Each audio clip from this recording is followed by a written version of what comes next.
Depuis 10 ans, l'Angleterre a battu toutes les équipes de la planète, toutes sauf une, la Nouvelle-Zélande.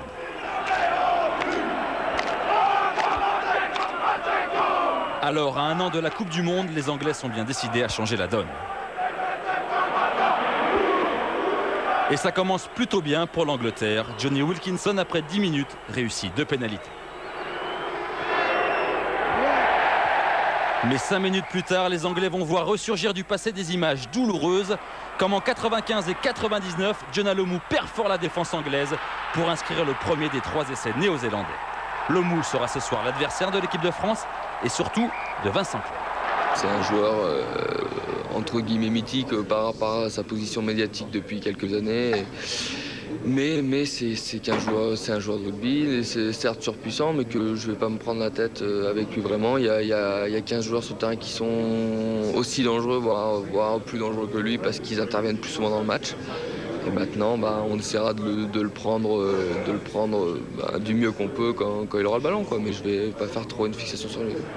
Après cet essai, les Anglais vont reprendre la main. Grâce à un drop de Wilkinson, le score passe à 9-7 et le chassé-croisé continue.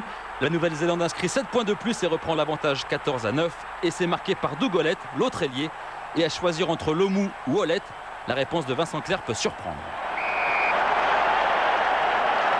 C'est pas une préférence, c'est vrai que Hollett c'est quelqu'un qui va de partout sur le terrain, qui marque presque à chaque match parce que c'est vraiment quelqu'un qui a l'instinct de l'essai, c'est quelqu'un qui est un véritable sprinter, on a vu déborder Robinson, donc c'est vrai qu'on parle beaucoup de Lomu, mais je pense que Hollett est au moins, si ce n'est plus dangereux. Avant la mi-temps, les Anglais virent en tête, 17-14, 3 points de leur ouvreur, plus un essai en coin du 3e miniel, Lewis Moody.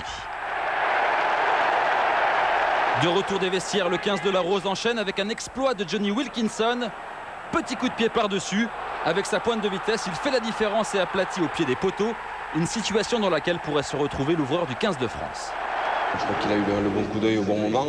C'est vrai que maintenant, la plupart des équipes, quand elles arrivent quand elles défendent auprès de leur ligne, ont tendance à délaisser complètement le jeu au pied par-dessus. Donc ça peut être, évidemment, ça peut être une arme. Donc je crois que si la situation le demande, ça sera évidemment quelque chose dont il faudra se servir. Puis Ben Cohen met le turbo et l'Angleterre s'envole, 31-14. Avec 17 points d'avance, Twickenham fait figure de forteresse pour les Blacks. Mais avec un bélier de cette dimension, tout est possible. Première secours.